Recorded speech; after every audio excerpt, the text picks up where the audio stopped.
Hey guys, today we have our Maytag top load washer. We've got it running right now, filling up with water. As you can see here, it's getting started, piling that water in. Now we've got it set to the deep water wash option. Got the temperature set to warm. We're going light on the soil level, which tells the machine how long to wash the clothes. Extra rinse is off and pre-soak is off. So some basic settings here, but this way you'll get to see that everything on it's working perfect. Now right here, I've just got an extra one of these lid strikers here pushed in there. So it thinks the lid's closed. So I'm gonna be able to open this up and tilt you in so you can see what's going on as it moves through the cycle here. But we'll go ahead and let it fill up with water. I'm also gonna give you some tips on how to use it and what you need when you go to get it hooked up after purchasing a new or used washer. So we'll kind of get into that here in just a minute.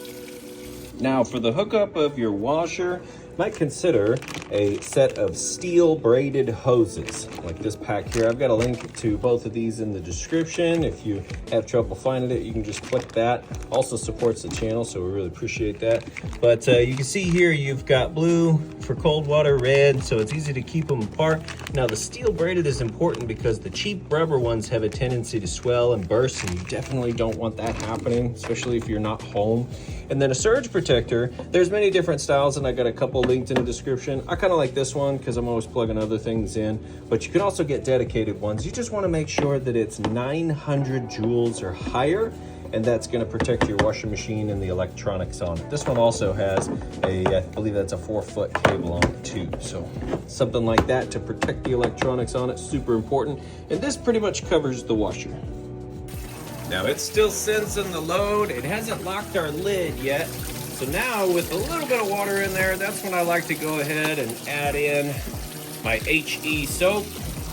And again, we're not gonna use too much here. With this stuff here, I'll use about half a cap, maybe just a little bit under half a cap. Go ahead and just kind of allow that to go in there.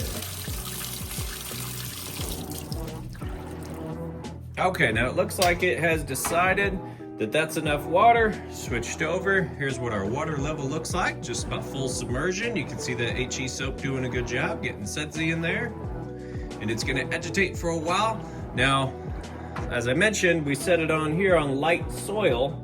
So if we put it on heavy, that would extend out this agitation process for a while. But since we did light, it's gonna be kind of like a quick wash. And as you can see, moving nice, fast, getting everything nice and mixed up there. All right, now we're moving out of the wash cycle into the rinse cycle. See it draining that water out nice and fast. And once it's done draining all that water out there, it's gonna move over into the rinse cycle. To fill back up with water, agitate for a bit, then it'll drain that water out and we'll be on to the final spin cycle, which is what I'll come back for next to show you that it's smooth, has a nice, fast, smooth final spin cycle. Here's the last spin cycle on this one. Just thought I'd show off this faster speed.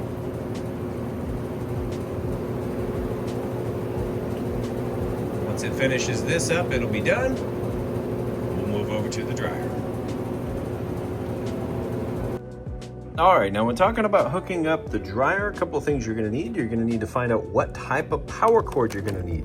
These are all considered accessories, and they do not come with a new dryer or a used dryer typically. Now this is a 3-prong power cord.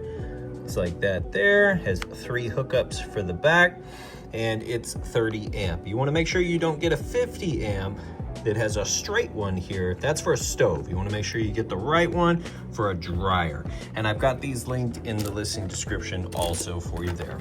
Now this is a 4-prong, so it looks a little different, but it still has the L there versus a straight one, because they also sell this in a 50 amp for a stove. Very similar, so you want to make sure you get the right one for a dryer. You can take a picture of your plug in your laundry room and match it up, make sure you get the right one. This goes on the back of the dryer, and then it extends out to wherever your wall hookup is. Super important to make sure you get one. It's easy to use. A lot of them have a flathead screwdriver on it to tighten it down. I like these wings here. You could just do it by hand. It's so much easier because every 3 or 4 months you're going to want to take this off and clean it out, so this makes it a lot easier to do. And then lastly, I always recommend a good dryer sheet, and I do not do fabric softener in any of the washers that I use or the one at home.